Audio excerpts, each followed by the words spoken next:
Most people don't realize how lucky we are to be living in such an amazing place as Singapore. Meet Anna, who's Filipina turned Singaporean, also lived in the US and South America. She ran a popular storytelling show in Projector for 6 years, which is an iconic venue in Golden Mile, Singapore. But the way he looked at me, I had no idea if he wanted to kill me or throw me to the ground and ravage me, but I was here for it.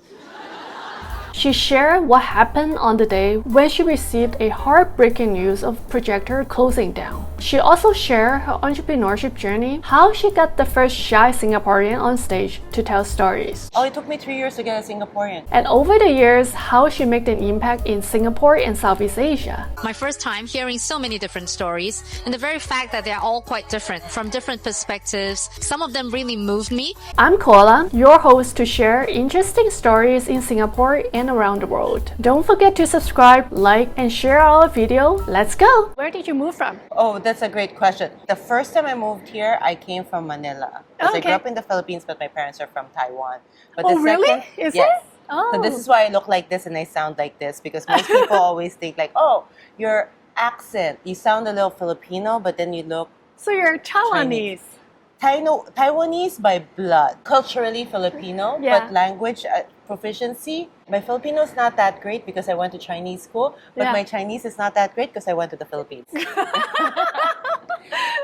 However, the second time I moved back to Singapore, I moved here coming from the US and South America. So my Spanish is a lot better than my Mandarin. Actually, me too. Yeah. Spanish is my second language Okay, too. awesome. So when did you move to Singapore? The first time? First time I moved to Singapore was 2008 to do my MBA at INSEAD. How was it like? Was there any very supportive Filipino community that in Singapore? I wouldn't know. I did not know that many Filipinos in Singapore at that time. Yeah. Now I am part of the Philippine Chamber of Commerce. I got to know some Filipinas. So do you call Singapore home now?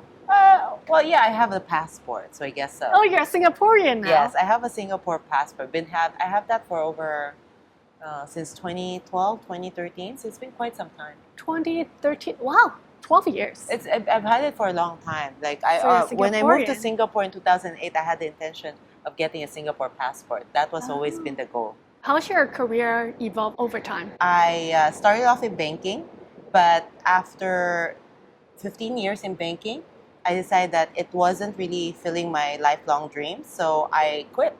And I moved to South America for a couple of years without a plan. Which country? I lived first in Colombia and then Argentina. Oh, I lived in Peru. I visited Peru, but not lived in Peru. So I took 2 years off to figure out what I wanted to do. So you're just there, like just living? Yeah, I just lived traveling and traveled. a little bit. I was learning Spanish. I was in dance school, learning how to dance salsa. All the Filipinos are so good with dance. Yeah, not me. That's why I had to go to school.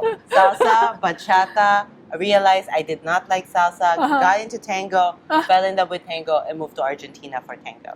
Because in dancing, there's always leading and following. Yeah. You're not supposed to fight the leader. It's a lot of trust.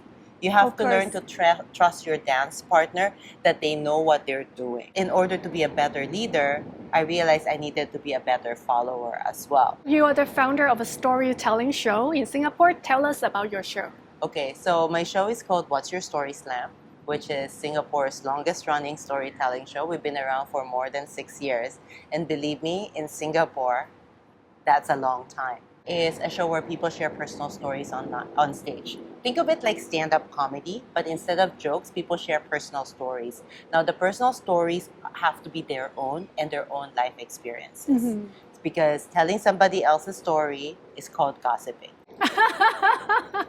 I agree with that. Yeah. So this is about like their own experiences, what they learned, what they experienced, and how it's changed them.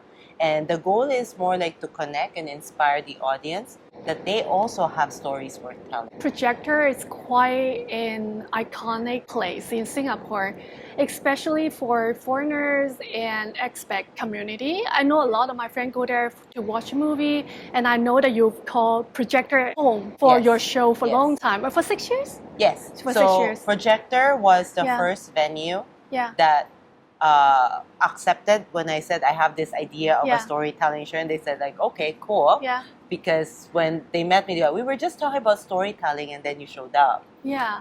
And projector was known as the the non-mainstream. Yeah. It's an art house cinema. Right. So they showcase a lot more like the foreign arts, the ones that would not make it to Golden Village Right. because it's not a blockbuster It's movie. a more independent. It's more independent films, a lot of foreign films lot of that will foreign probably films. have a more smaller but loyal Right. following. Yeah. But they also do events Right. that are non-mainstream.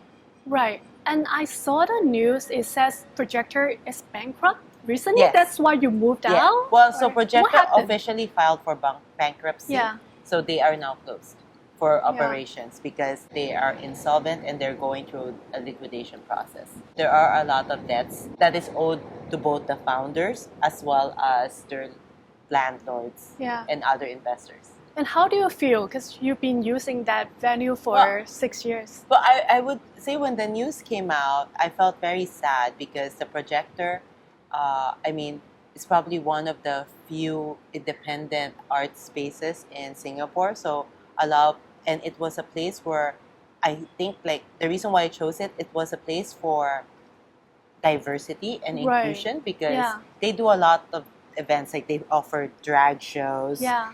It's a lot of the home for the queer LGBTQ community. A lot of them call that place home as well. Mhm. So it's like it's one of those places I go like where my posh friends can go and think, oh my god, so cute, it's shabby chic, and then my boxing friends will go showing up in their t-shirts, shorts, and flip flops and go like, okay, cool, like I don't have to dress up to come to this place. Yeah. So it's a place where everyone feels comfortable and everyone feels welcome. So I'm very sad to lose a place like that because I don't think there's any place in Singapore that has that. Yeah. So, The character, right? yes. Yeah. And the day that I found out about it, like I was really sad. I couldn't even answer my phone.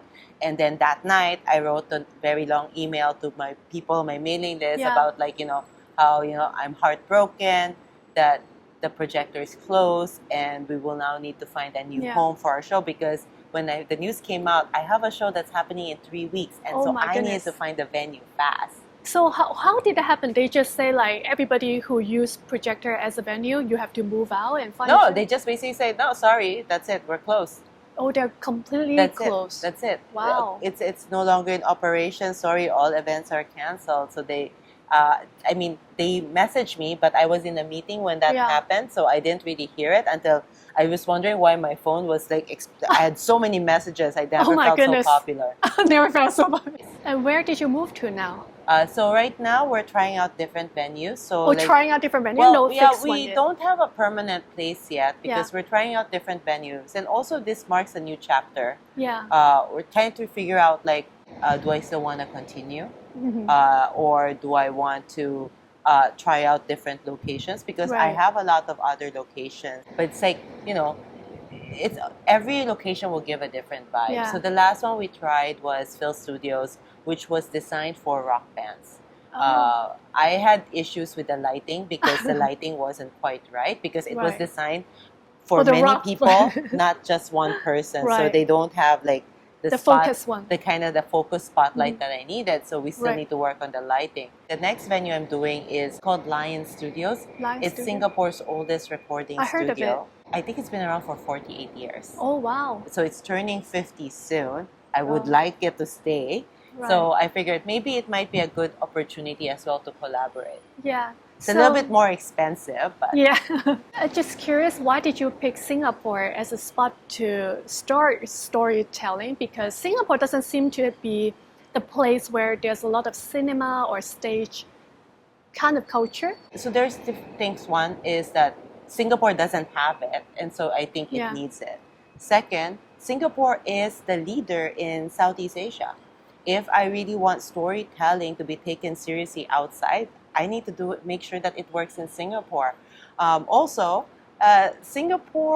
people in Singapore have a chip over their shoulder that they always feel like they don't feel they're good enough. So by working on the stories and helping them be better communicators, because Right. that's what I do for work, Right. I help empower the next generation of leaders in Asia Pacific. Singapore is a Yeah. good launch pad for that. How did this idea come along that you want to start this storytelling? Oh, it started when Sure. I was up on stage in New York telling stories. Oh, you did? So I was in New York performing as a comedian. Oh, did So you? after South America, I moved to the US where I decided to go into comedy Yeah. because I thought I was funny. That's it. Nobody told me. I just told myself, you're pretty Wait, funny. Let's do Are you comedy. doing stand-up com here? So I do some stand-up comedy here as well. So anyone who's seen me up on stage or has been to any of my workshop knows always there's a lot of laughter involved. Yeah. But yeah, so I was performing in shows in New York City and I really liked it. So when I came back to Singapore, I was looking for a place to tell stories and I couldn't Yeah. find any. And I started complaining to one of my friends from INSEAD, like, oh, there's no place for me to tell stories. I hate it here. I want to go back to the US. Why did you guys convince me to come back here and make an impact in Asia? What? Because I was already, by the way, Yeah. I started my business in the US and I was doing well working with startups in the US. Oh. I don't have to explain what storytelling is. I was telling my friends what I was doing there and they said, like, why are you doing that there when you can make a bigger impact in Asia? You know, there's a gap, communication gap in Asia on Right. like how to speak with more clarity, with more confidence, with more impact, with humor, because Asians normally don't have that much of a Right. sense of humor. In the US, when people vote for the stories, Yeah. you see the score publicly. Yeah. And for some, in Singapore, I don't think that will fly to really write on the board how well people do. Okay. Most people will not like that. So I've decided, and several tweaks, I've decided to mostly make it private, that so you Yeah. don't see it in public how people do. You kind of have to, you only see it on your phone when you vote. And I Ah. also allow people to vote for 3 stories instead of 1. So that, because like if you're listening to 8 stories, you'll like more than 1.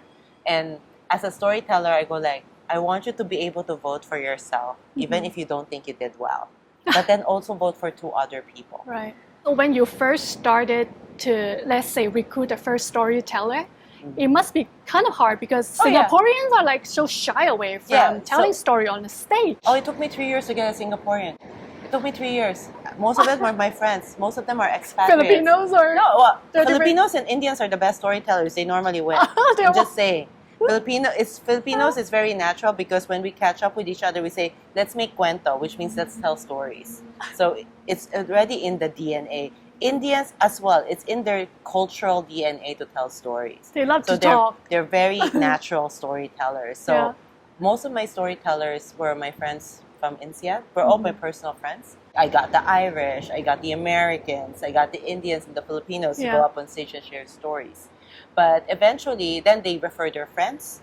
And then eventually there are people who watch the show and go like, I would like to do that too. And there are people then who watch the show go, can you teach me how to tell stories like that? And then that was kind of like how it all started. It took a while, but like now there's like a bunch of Singaporeans. Now you can't shut them up.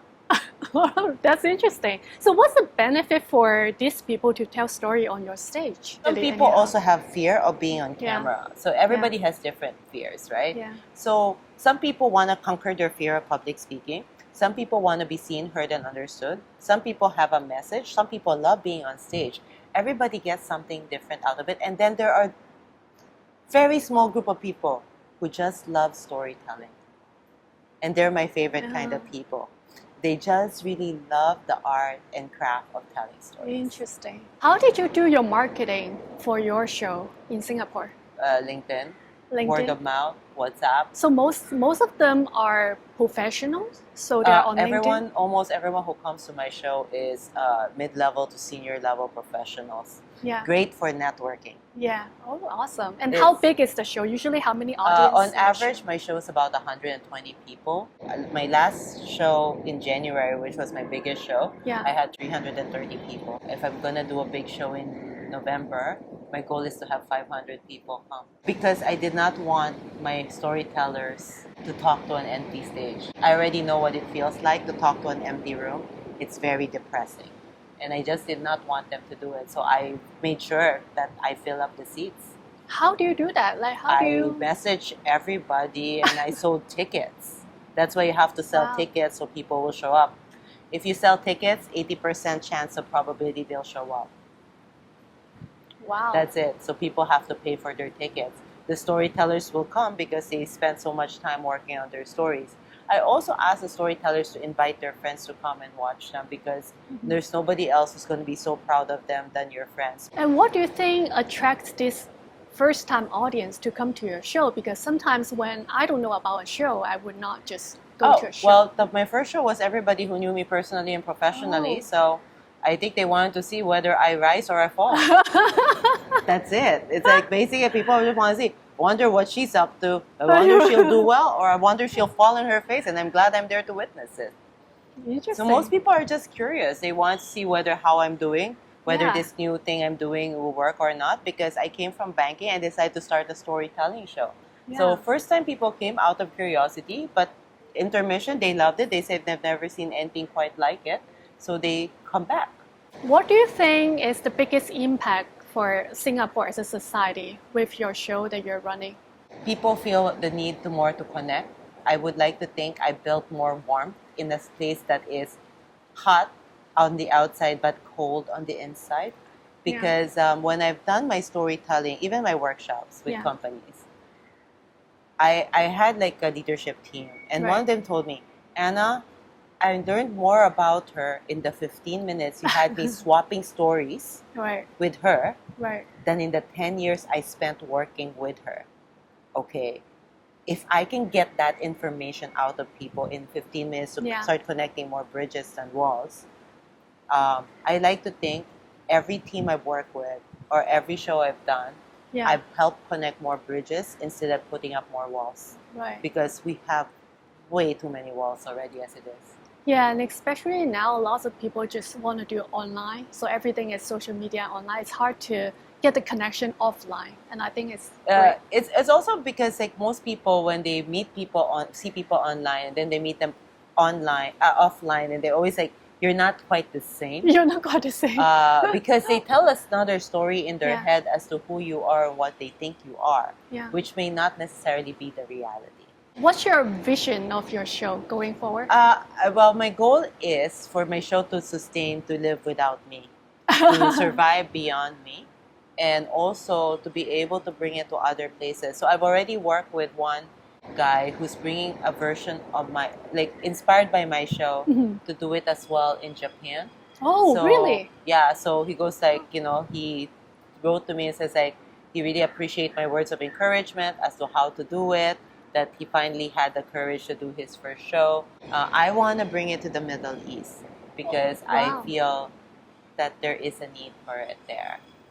Do you think it kind of like become a brand and it become like a franchise expanding? That's where I'm like, someone goes like, maybe I should just make What's Your Story Slam to be like a brand and do like Right. a franchise.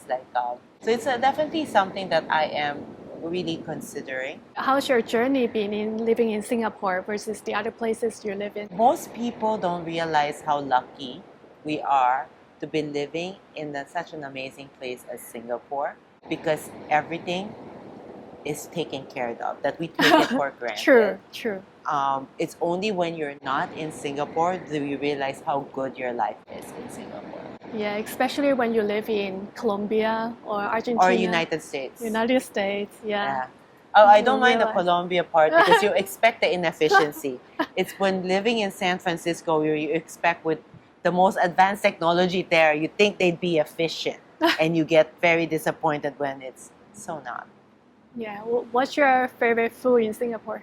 I still like the old chicken rice and I love a good chicken rice. Yeah. But I have to admit, nothing beats the laksa that they serve at the SQ Lounge. Can you give my audience some tips how to overcome this anxiety standing on a stage and become telling story? I think when we're anxious about going up on stage, we're always in our head. When you're telling a story, you're connecting to people beyond yourself.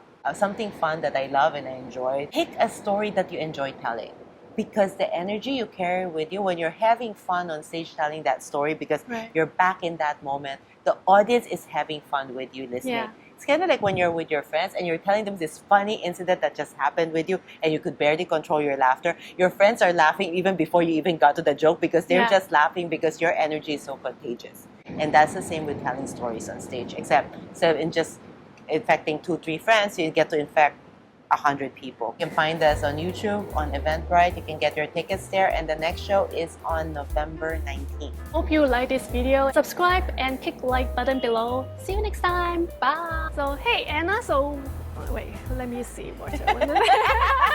It's okay. All right.